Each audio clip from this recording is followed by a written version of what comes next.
Me llamo Sofía. He cruzado la barrera de los 40, pero mi alma se quedó anclada en alguna tarde de mis 30, cuando la vida todavía parecía una promesa y no una sentencia. Lo único que me queda de aquella juventud es un dolor sordo en la espalda baja, un recordatorio constante de los suelos que he fregado y las vidas ajenas que he ordenado. Me dedico a la limpieza. 5 días a la semana, borro las huellas de existencias que no son la mía, en casas que nunca serán mi hogar. En esos lugares soy una sombra, un fantasma útil. No me ven, apenas me oyen, pero notarían mi ausencia si un día faltara. Mi jornada empieza a las 6 de la mañana. Me muevo por mi pequeño piso en Usera con la ligereza de un gato, esquivando los juguetes de los niños para no despertarlos. Preparo mi equipo, un termo con café con leche, una magdalena casera y esa esperanza terca que se niega a envejecer. En el autobús, siempre busco un asiento junto a la ventanilla. Mientras el paisaje urbano de Madrid desfila ante mí, mis ojos se topan con mi propio reflejo en el cristal. A veces, me cuesta reconocerme.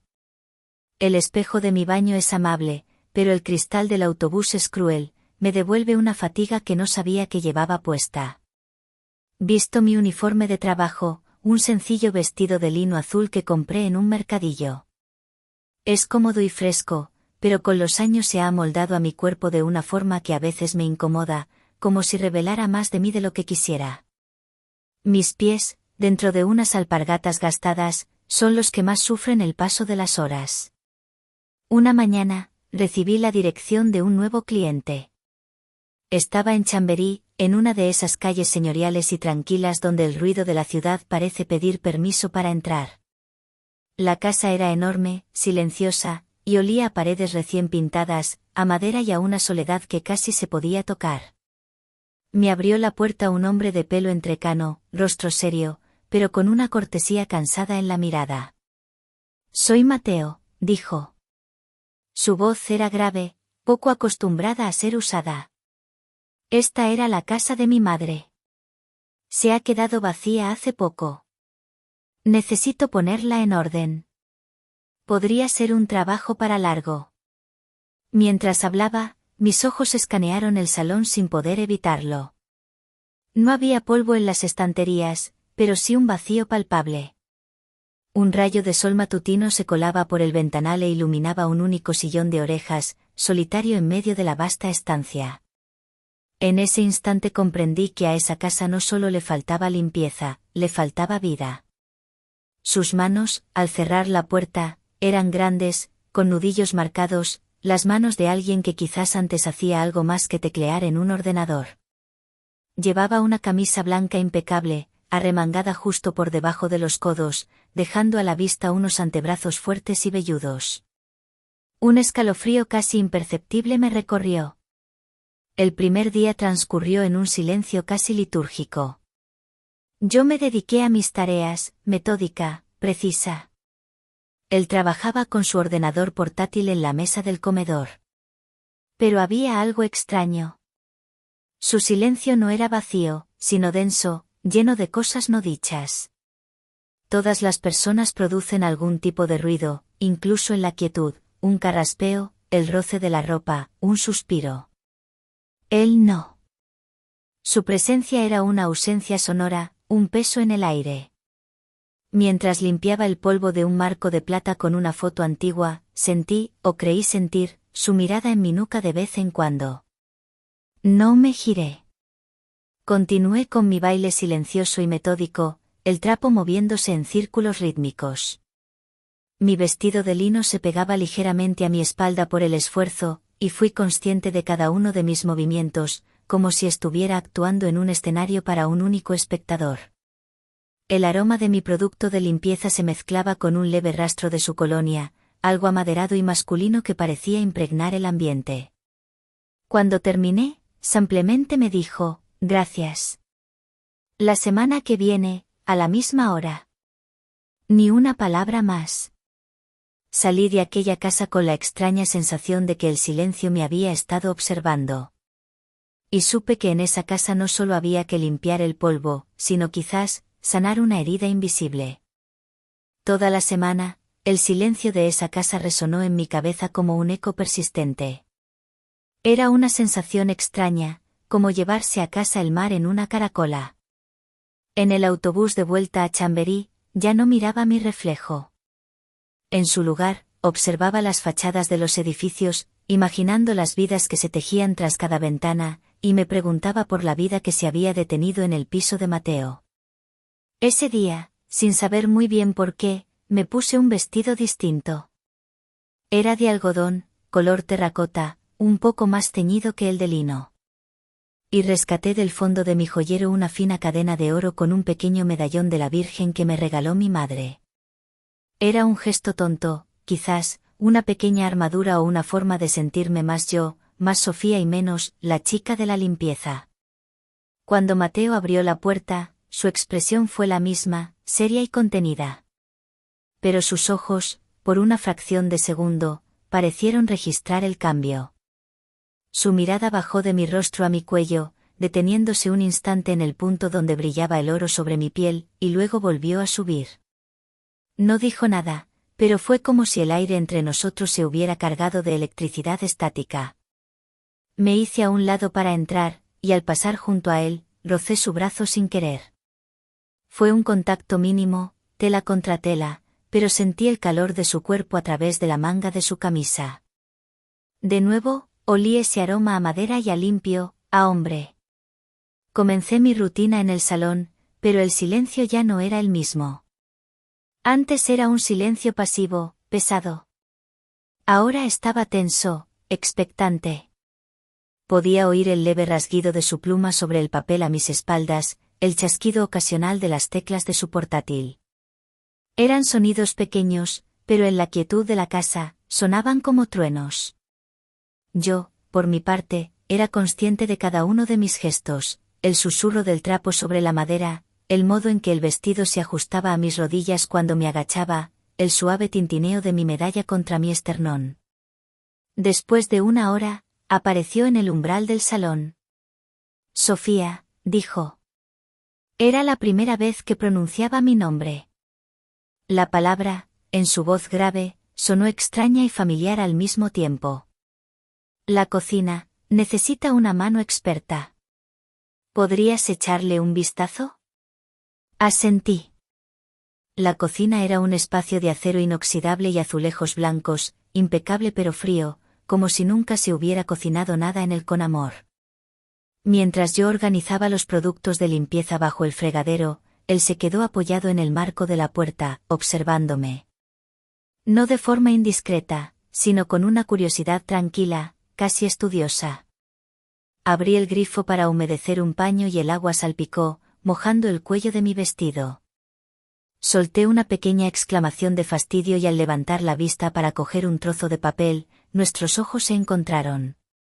Y esta vez, no hubo escapatoria. El tiempo se detuvo. Por primera vez, vi más allá de la cortesía cansada. En sus ojos grises había algo más, una calidez fatigada, una soledad tan profunda y reconocible que me golpeó como una ráfaga de viento. Era la misma soledad que yo veía en mi reflejo en la ventanilla del autobús. En ese instante, dejé de ser la sombra que limpiaba su casa y él dejó de ser el cliente distante. Éramos solo dos personas, náufragos en el mismo mar de silencio. Fue él quien rompió el hechizo, carraspeando suavemente. ¿Tienes hijos?, preguntó, como si continuara una conversación que habíamos empezado hacía mucho tiempo. 2, respondí, mi voz un poco ronca. ¿Y tu marido? ¿A qué se dedica? Las preguntas eran sencillas, casi tópicos, pero en su boca sonaban a un interés genuino, a un intento torpe de construir un puente sobre el abismo que nos separaba. No había prisa en sus preguntas, solo un deseo tranquilo de saber. El resto de la tarde, mientras yo frotaba y pulía el acero hasta dejarlo brillante, él me fue lanzando preguntas suaves, como si arrojara pequeñas piedras en un lago para ver hasta dónde llegaban las ondas. Y yo las respondía, sintiendo cómo, con cada palabra, una parte de mi armadura invisible se agrietaba. Ese día, al salir de la casa, la calle me pareció menos gris, y el aire, un poco más ligero. Algo había cambiado para siempre. El silencio se había roto, no con palabras, sino con el sonido de una mirada. La tercera semana llegué a la casa de Chamberí con una extraña mezcla de calma y nerviosismo. El puente que habíamos empezado a construir con miradas y preguntas tímidas parecía frágil, y yo tenía miedo de que un paso en falso pudiera derrumbarlo todo. Mateo me recibió con un «Buenos días, Sofía», que sonó menos formal, casi cálido. Por primera vez, en sus labios se dibujó el fantasma de una sonrisa. Hoy llevaba un jersey fino de color gris que se ajustaba a sus hombros, y el pelo entrecano parecía más plata que ceniza bajo la luz del pasillo. Decidí que era el día de enfrentarme a los enormes ventanales del salón, esos que daban a un pequeño balcón de hierro forjado. Quería que la luz entrara a raudales en la estancia, que barriera los últimos vestigios de penumbra. Coloqué una pequeña escalera de mano y me subí. El vestido de algodón terracota se me subió ligeramente por los muslos, y fui consciente del aire fresco en mis piernas mientras me empinaba para llegar a las esquinas superiores. Desde mi atalaya, podía ver a Mateo sentado en la mesa del comedor, pero no trabajaba. Tenía un libro abierto entre las manos, pero su mirada estaba perdida en algún punto del espacio, por encima de las páginas. Estaba absorta en mi trabajo, en el movimiento circular y repetitivo de mi brazo, cuando sentí una punzada aguda y repentina en el hombro. Un calambre. El dolor se irradió por todo mi brazo como una descarga eléctrica, paralizándome. Se me agarrotaron los músculos y solté un gemido ahogado, quedándome inmóvil, con el brazo extendido y la mano contraída sobre el trapo. La escalera se tambaleó un poco bajo mis pies. Mierda, susurré entre dientes, con los ojos cerrados por el dolor. No sé si me oyó o si simplemente sintió que algo iba mal. Antes de que pudiera reaccionar, él ya estaba a mi lado. «¿Sofía? ¿Estás bien?», preguntó. Su voz, despojada de toda formalidad, era pura y genuina preocupación. No le respondí, solo pude negar con la cabeza, sin atreverme a moverme. Entonces sentí sus manos en mi cintura. Eran firmes, grandes y cálidas. El contacto a través de la fina tela del vestido fue un shock, una sacudida que me recorrió de pies a cabeza, eclipsando por un momento el dolor de mi hombro. «Tranquila, te tengo». «Baja despacio», me susurró, y su aliento rozó mi oreja. Me ayudó a bajar de la escalera con una seguridad que me hizo sentir increíblemente frágil.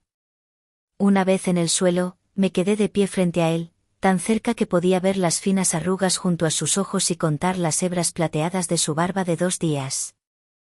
Mi brazo seguía agarrotado, y él, sin preguntar, lo tomó con una delicadeza infinita.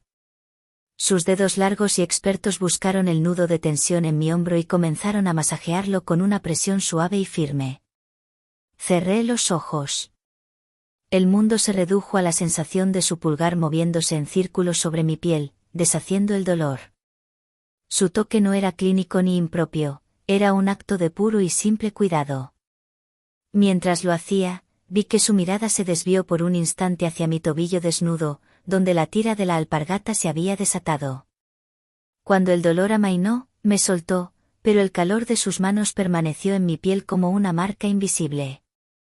«Ya está. Deja eso por hoy», dijo, con la voz un poco ronca. «Siéntate. Te traeré un vaso de agua». Me guió hasta el solitario sillón de orejas y, por primera vez, me senté en él. Me sentí como una intrusa y, a la vez, como si ese fuera mi sitio. Ese día no pasó nada más, pero en realidad, pasó todo. El abismo que nos separaba había sido cruzado. Ya no había cliente y limpiadora. Solo un hombre que me cuidó y una mujer que se dejó cuidar. Por primera vez en años, sentí que la mano de alguien no me agarraba para pedir, sino para sostener. Y esa sensación era tan vertiginosa como peligrosa. La soledad, por primera vez, tenía un testigo. Cuando llegué a la casa la 4ª semana, el aire ya no pesaba. Había una ligereza, una expectación que vibraba en el umbral de la puerta. El recuerdo de sus manos sobre mi piel había sido mi compañero constante, un calor fantasma que me recordaba que algo en mi mundo, tan predecible y gris, se había fracturado para siempre. Ese día había escogido con especial cuidado un jersey de punto fino, de un suave color lavanda, que dejaba al descubierto la curva de mi cuello y la fina cadena de oro. Quería sentirme suave, quería sentirme mujer. Mateo me abrió la puerta y su rostro, aunque todavía marcado por una fatiga crónica, parecía en paz. Sus ojos me recorrieron con una familiaridad que me hizo sonrojar. Sofía, dijo, y esta vez mi nombre sonó como una bienvenida, no como una instrucción. Antes de que pudiera dar un paso hacia el interior para coger mis cosas, me detuvo con un gesto. Hoy no, dijo en voz baja. ¿Tomamos el café juntos antes de empezar? La pregunta flotó en el aire entre nosotros, tan simple y a la vez tan cargada de significado. No era una invitación a la limpiadora a tomar un descanso. Era una invitación de un hombre a una mujer para compartir un momento.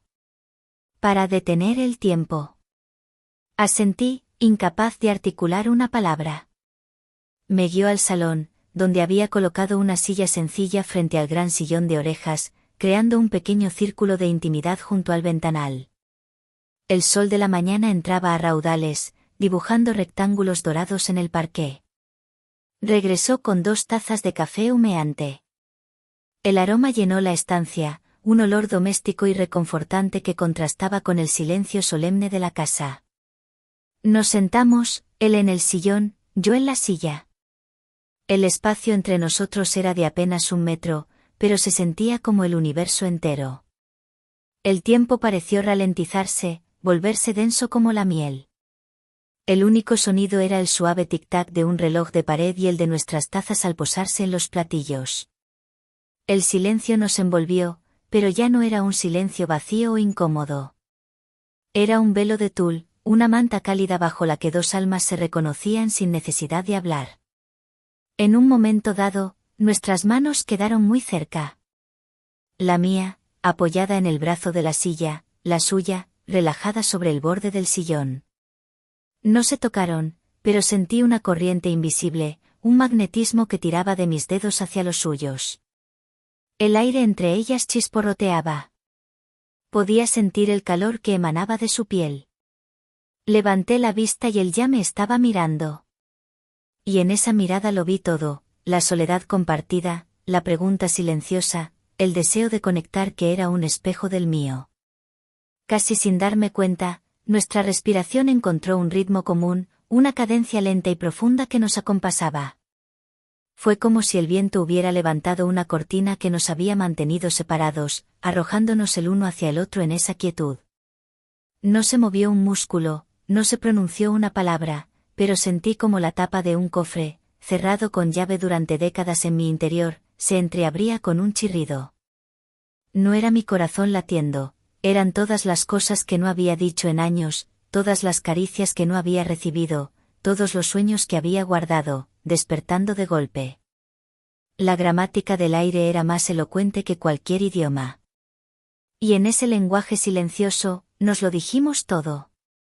Sabía, con una certeza que me asustaba y me embriagaba a partes iguales, que cuando me levantara de esa silla, ya nada, absolutamente nada, volvería a ser igual. El mundo se había encogido hasta caber en el metro de aire que separaba mis manos de las suyas.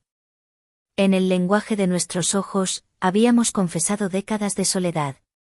Entonces, con una lentitud que era a la vez una tortura y una bendición, vi cómo su mano se levantaba. No se abalanzó, flotó, cruzando el abismo entre nosotros y se posó sobre la mía. No fue un simple contacto. Fue un ancla. El calor de su palma contra el dorso de mi mano fue una descarga que silenció el tic-tac del reloj, el murmullo de la calle, los latidos de mi propio corazón. Todo se detuvo. Se puso de pie, tirando suavemente de mí hasta que estuve frente a él. Sus manos subieron por mis brazos hasta mis hombros, y luego una de ellas se ahuecó en mi mejilla.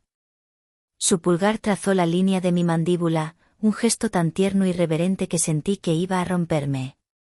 Me miró a los ojos, y después su mirada bajó a mis labios, pidiendo un permiso que yo ya le había concedido con cada fibra de mi ser. Se inclinó, y el mundo se llenó con el olor a café de su aliento y el aroma a madera de su piel. El beso no fue de pasión urgente, sino de reconocimiento. Fue como la primera palabra de un niño que ha estado mudo por años. Fue la tierra seca recibiendo la primera gota de lluvia. Fue un regreso a un hogar en el que nunca había estado. Todo fue tan lento, tan cuidadoso, que sentí que su intención no era romperme, sino reconstruirme. Era como si en el largo y frío invierno de mi vida, alguien por fin hubiera encendido la chimenea. Cuando abrí los ojos, nada era igual. El hombre frente a mí ya no era un extraño, y la mujer que me devolvía el reflejo en el cristal del ventanal ya no era una sombra. Nos quedamos así, en silencio, un largo rato. La paz era tan profunda que dolía. En ese momento sonó su teléfono en otra habitación. Se apartó con una disculpa en la mirada y fue a contestar. Yo me quedé sola en el salón, temblando, con una sonrisa tonta en los labios. Me sentía mareada, renacida. Caminé por la estancia, tocando los muebles como si los viera por primera vez. Me acerqué a la mesa del comedor donde él había estado trabajando. Había una pila de papeles desordenados. Con un impulso nuevo, doméstico, casi de dueña de ese espacio, me incliné para ordenarlos. Al mover un libro, golpeé sin querer un pequeño marco de plata que estaba boca abajo, oculto bajo los papeles. Cayó al suelo con un ruido seco. Me agaché rápidamente para recogerlo, con el corazón encogido por mi torpeza. El cristal no se había roto. Le di la vuelta para volver a colocarlo en su sitio y me quedé helada. La sangre huyó de mi rostro, dejándome fría y vacía. Era una fotografía. En ella, Mateo sonreía, pero con una alegría distinta, una que yo no conocía. Su brazo rodeaba a una mujer preciosa, de pelo largo y oscuro, cuya sonrisa iluminaba toda la imagen. Y en el regazo de la mujer, un niño pequeño, de no más de 3 años, aplaudía con las manos, mirando a Mateo con adoración. No era una foto antigua. La ropa, los colores, la luz, todo era reciente. Eran la imagen perfecta de una familia feliz. En ese preciso instante, escuché sus pasos de vuelta. Se detuvo en el umbral. No necesité levantar la vista para saber que me estaba mirando. El silencio que volvió a llenar la habitación ya no era íntimo ni cálido. Era un silencio afilado, un abismo de hielo. Levanté la cabeza lentamente. Sostenía la fotografía en mi mano temblorosa. Él estaba allí, de pie, con el teléfono todavía en la mano, y la paz de su rostro se había hecho añicos. En su lugar había una expresión indescifrable, una mezcla de pánico, de culpa y de una tristeza tan profunda que me ahogó. Y así termina nuestra historia por hoy. Si queréis saber qué significa esta fotografía y quién es la mujer del retrato, no olvidéis darle a me gusta y suscribiros al canal. Dejadme en los comentarios vuestras teorías. Nos vemos en el próximo vídeo. Adiós.